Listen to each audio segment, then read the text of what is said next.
Chapter 1. It is Monday afternoon, and Lisa is in her bedroom, talking on the phone with her friend Ellie. Lisa is holding an official-looking envelope in her hand. It is from the Young Reporters Association. Lisa tells her friend. I wonder, what is it about? Go on then. What are you waiting for? Asks Ellie. Open it right away. I'm so excited. Lisa opens the letter.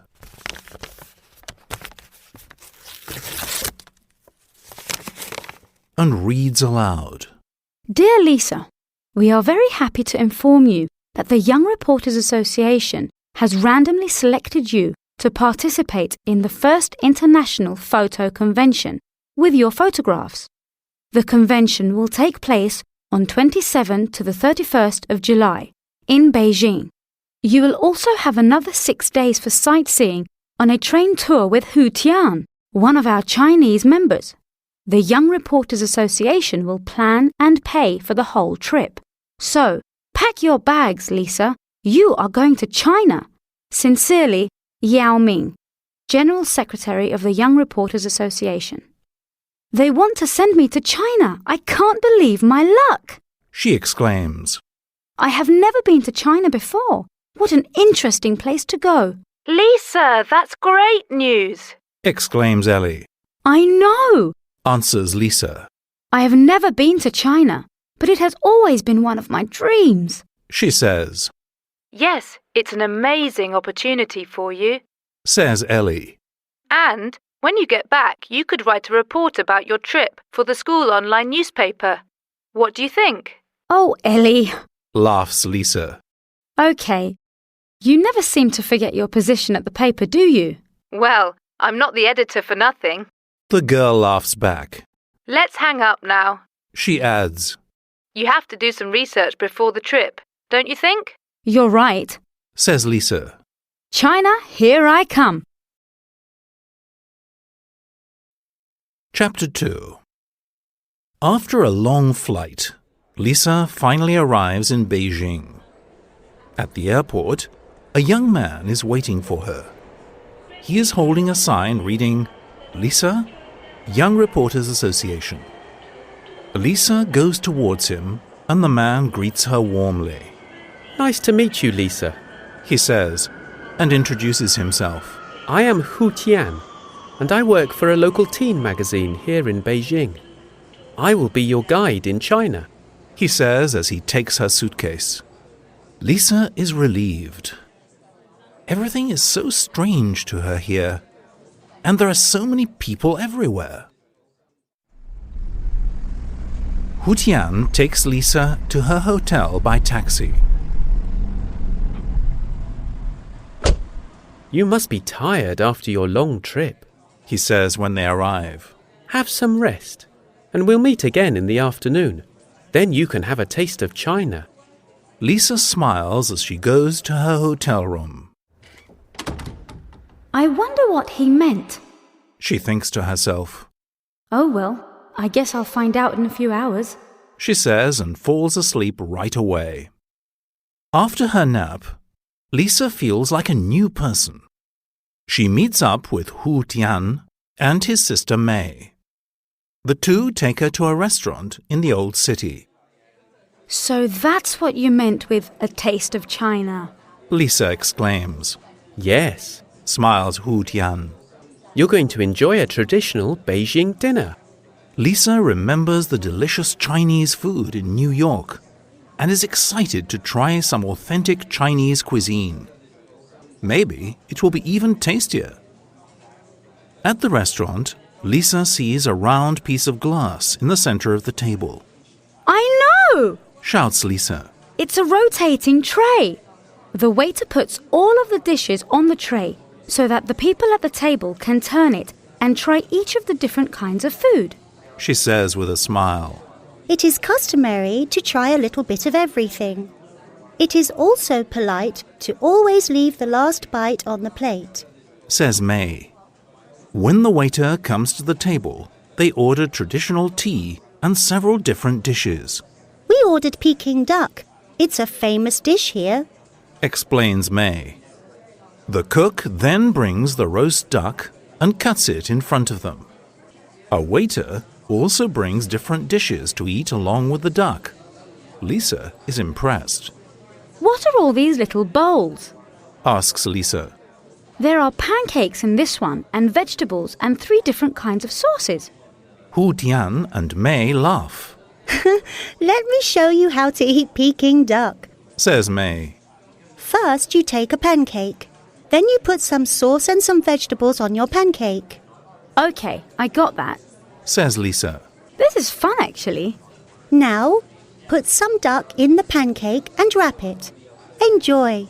Says May, smiling to the girl. Delicious. Says Lisa. No wonder it's so famous. They take turns turning the tray and tasting the different kinds of food. Hu Tian and May are eating with chopsticks. Is it difficult to eat with chopsticks? Asks Lisa. No, not really. Says Hu Tian, and May offers to teach her. I've never learnt so much at a dinner table before. Lisa says with a giggle. It is a fun evening of new experiences.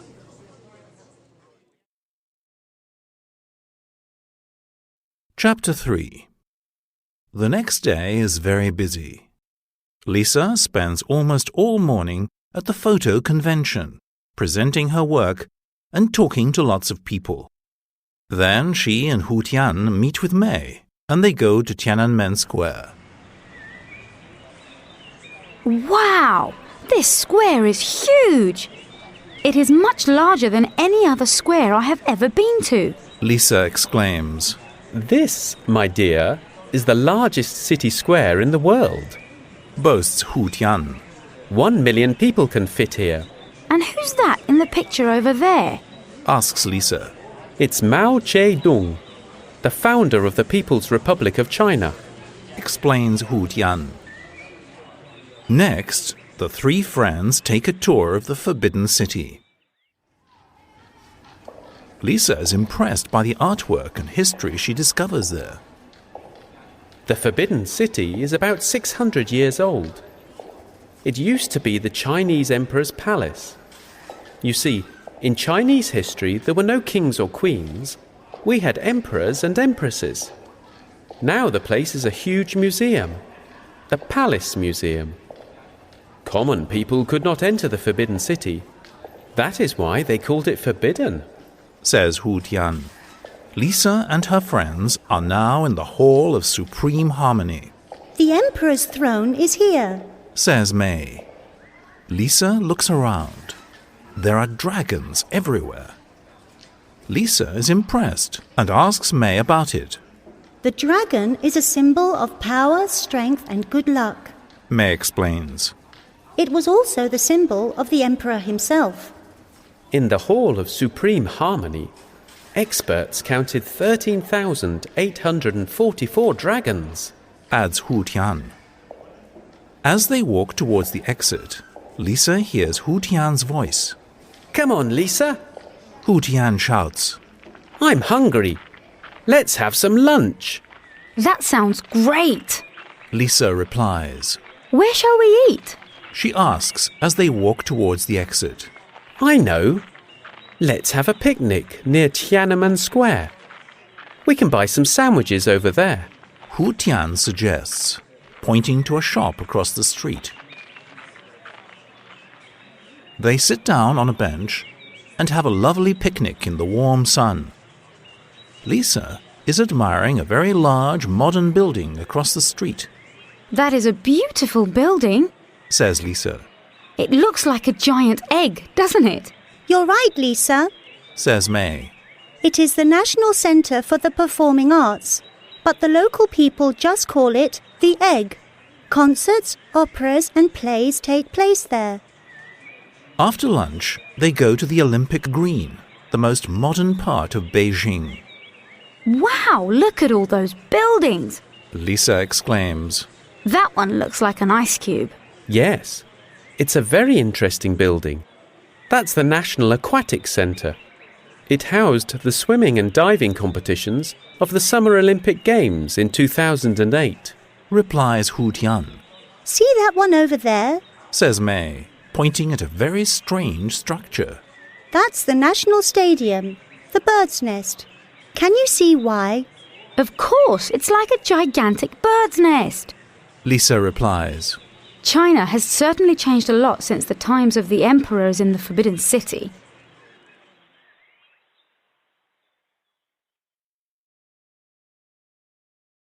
Chapter 4. For Lisa's last day in Beijing, Hu Tian and May have a special surprise for her. They decide to take their friend on a short trip. Where are we going? Asks Lisa at the bus station. We can't tell you. It's a surprise, Says Hu Tian with a grin. Yes, you'll see when we get there. Says May with a giggle. Now, let's get on the bus. The scenery changes outside the bus window. The tall skyscrapers and cars of the city soon give way to smaller buildings and fewer cars, until there are only endless golden fields. Where are we going? Lisa wonders. Then she looks outside the window and suddenly realizes. Wow! The Great Wall of China! One of the greatest wonders of the world! She exclaims. How long is it anyway? She asks her friends.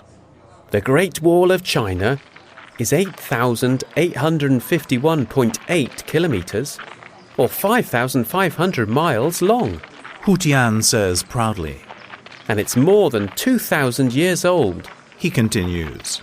The Emperor Qin Shi Huang of the Qin dynasty started the wall around 221 BC. Adds May.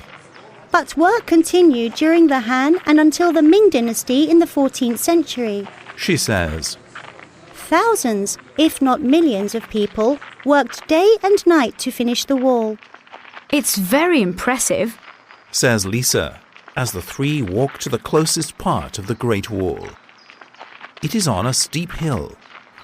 This is a beautiful walk, but it is harder than it looks.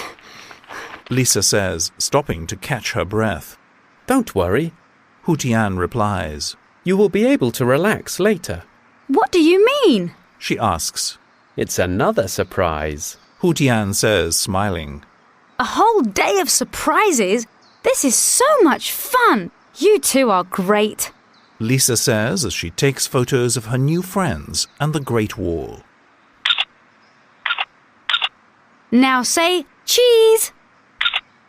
A little later, Hu Tian and May look at Lisa and smile. It is time to show you a different China, Says Hu Tian. I have no idea what you're talking about, but I'm sure it's going to be another great experience. Lisa says, smiling back.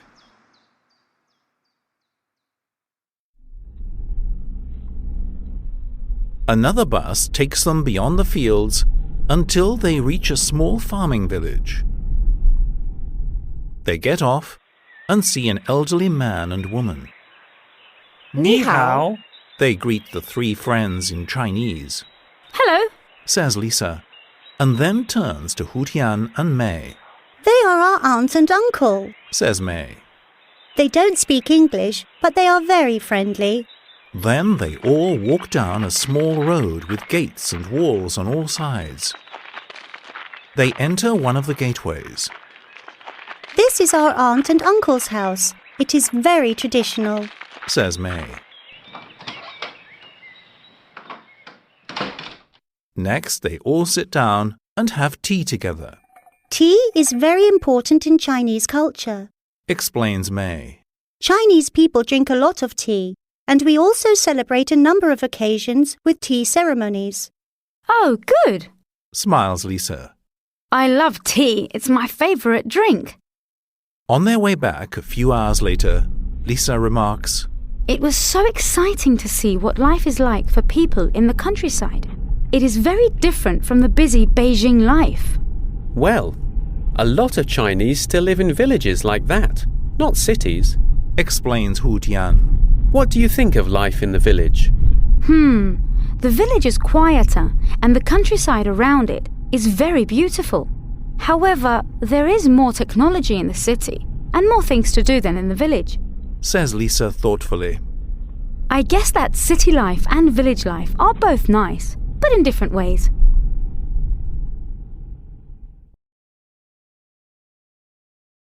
Chapter 5. The next stop on Lisa's trip is even more interesting.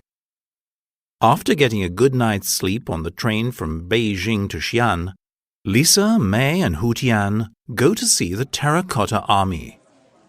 They take a guided tour of the ancient site. The Terracotta's soldiers' purpose was to protect Qin Shi Huang, the first emperor of China, after his death.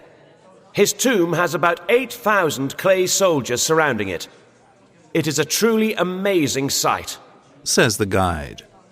I've seen nothing like this before, whispers Lisa into May's ear. They look alike, but they are all different.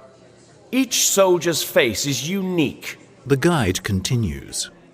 The soldiers are as tall as real people, and they had swords, knives, crossbows, and other weapons.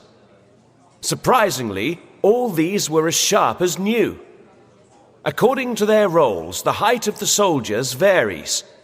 The tallest are the generals, and you'll also find officials, warriors, chariots, horses, even acrobats and musicians.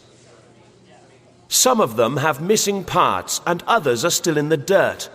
However, some of the soldiers are in very good shape and seem new, as you can see, says the guide.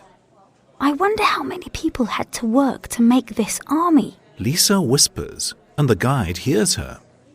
According to Sima Qian, an ancient historian, more than 700,000 workers worked on the emperor's tomb for about 38 years. He explains. Wow! Amazing! Exclaims Lisa. But where is the tomb? The tomb is still a mystery, adds the guide. Archaeologists have found the tomb, but they have not opened it yet. No, why not? Asks Lisa. Surely there will be lots of treasures inside. Well, says the man.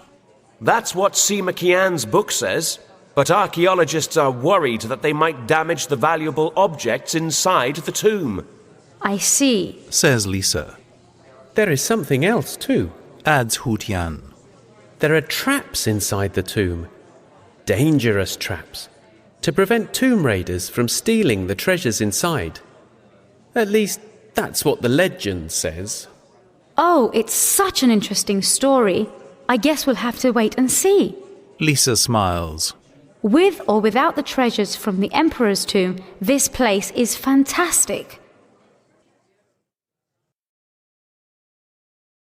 Chapter 6. The next day, Lisa, May, and Hu Tian go to Shanghai on another overnight train. The first place to visit is an area called the Bund. It's a lively place by the Huangpu River, full of beautiful historical buildings. They walk down a street called Nanjing Road, the main street of the Bund, and have lunch at a restaurant. Lisa tries Shanghai crispy chicken, and she finds it delicious. I'm really getting used to using chopsticks. It's actually a lot of fun, Lisa says excitedly. After lunch, they walk a few blocks to the Yu Garden in Shanghai's old city. It is a traditional Chinese garden with beautiful old buildings called pagodas. It is very large, and they take their time exploring it. There are various trees and rocks, and small ponds with bridges. Ducks and fish are swimming in the water, and there are dragons on the walls. The trees, plants and flowers are so pretty, and it's so peaceful here. Lisa admires. It is the perfect place to walk around. It makes you feel you are at one with nature. Well, that is exactly what the Chinese garden is about, says May. Here one can escape from the busy daily routine and have some time to themselves. After a pleasant walk through the Yu Garden, May and Hu Tian take Lisa to the Yu Market right outside. The Yu Market is so noisy and busy with people, Lisa exclaims. It suddenly feels like we're in a different city. Of course it's noisy. says May. Shanghai has the largest population in China. Lisa has fun choosing a few traditional gifts. A pearl necklace for her mother, chopsticks for all her family, and a beautiful silk dress for herself. Then she asks May, I want to get something special for my friend Ellie. What do you suggest? May points to some Chinese silk scarves. How about one of those? Chinese silk is famous worldwide. Great, Ellie will love it. Lisa says enthusiastically as she buys the scarf.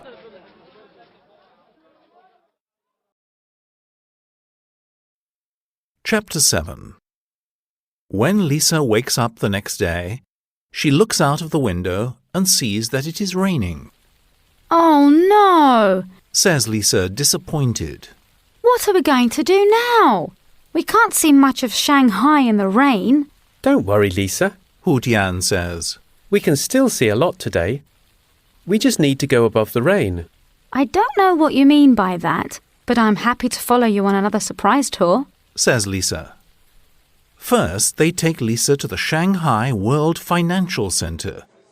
It's a 492 meters tall building with 101 floors, We'll go to the third observation deck on the 100th floor.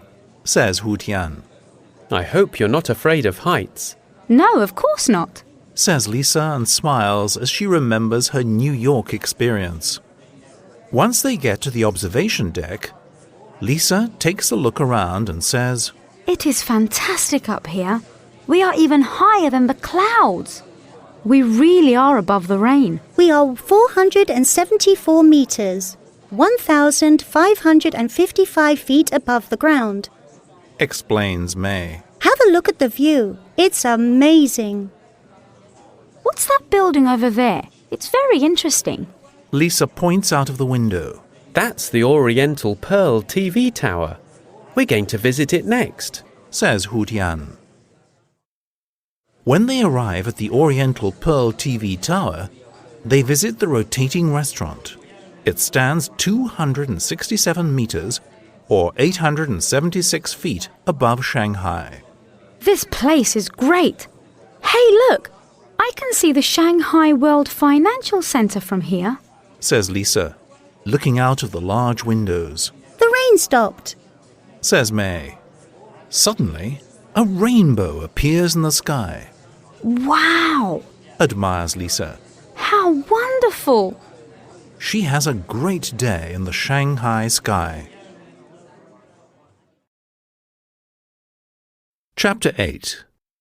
After taking the last train ride of their trip, Lisa, Hu Tian and May arrive in Hong Kong. I can already tell that Hong Kong is different from any of the other places we've been to. The cars are driving on the left side of the road. Lisa says, during their taxi ride to the hotel. That's not the only difference. May tells Lisa. The people here speak Cantonese. It is different from Mandarin Chinese, but they also have much in common.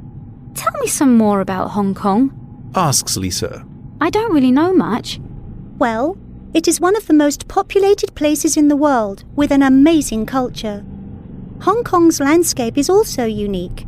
There are hills and tall mountains, parks and nature reserves, and there are about 200 offshore islands. Visitors have a lot to do here. Just wait and see. May says. After leaving their luggage in their hotel rooms, they head to the Peak Tram. It takes them up to the peak, the top of one of the nearby mountains, 396 meters above sea level. The view from the top of the peak tower is breathtaking.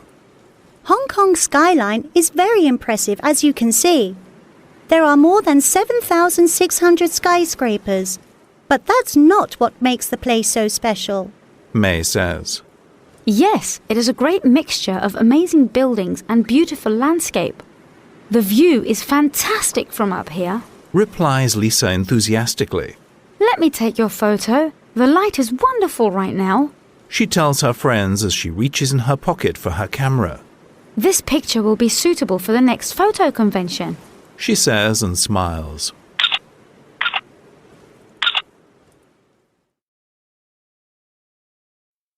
Chapter 9. Lisa looks out of her window at the Hong Kong skyline. The place looks magical at night, with millions of lights shining. It's my last night in China. Lisa keeps thinking. She feels a bit sad about it, but she's also a little homesick. I'm sure tomorrow will be a day to remember. She thinks and goes to sleep. The next morning, the three young people go to a place called Aberdeen, on a nearby island. On the way there, they pass by a park in Kowloon City. Lisa notices a large group of people who are all standing in the park in strange positions. What are they doing? She asks curiously. They're practicing Tai Chi, an ancient Chinese martial art, explains Hu Tian. Really? Can we get off the bus and watch for a while? Lisa asks. Of course, replies May. People who practice Tai Chi do a series of warrior movements very slowly, concentrating on their bodies. It helps them stay healthy. Hu Tian tells Lisa. How interesting, Lisa says. Would you like to try? Asks a woman. The class is free and it's only an hour long. Lisa is thrilled. May, can you take some pictures of me practicing? I want to show them to Ellie when I get back. Next, Lisa and her friends take the bus to Ocean Park in Aberdeen. It's a huge place with lots of attractions, explains May. We're going to take you to see the giant pandas.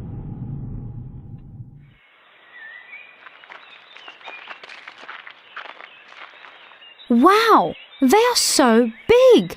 Exclaims Lisa when she sees the animals in the giant panda habitat. But they're cute! Pandas are in great danger.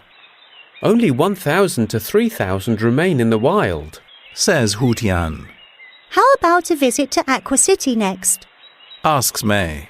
That sounds great. Lisa agrees. She's right. Thousands of colourful fish and other sea animals make their visit unforgettable. Lisa keeps taking pictures. It will make a great article for the school newspaper, she thinks to herself. Ellie will be thrilled.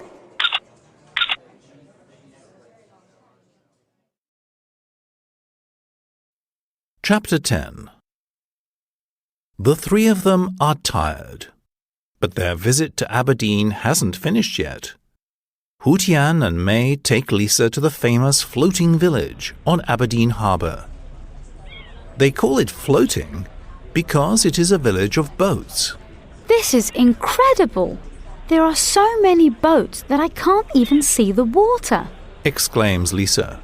All these people live on their boats. Their lives depend on fishing and the sea. The boat people of Hong Kong have lived this way for centuries. May explains.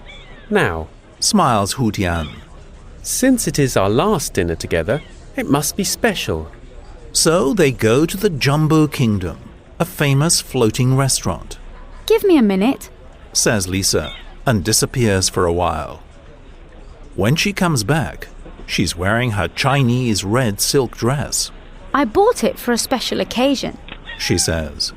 Well, it is a special occasion. May gives her a big hug, and they sit down to enjoy their dinner. The lights of the floating village make the place look magical.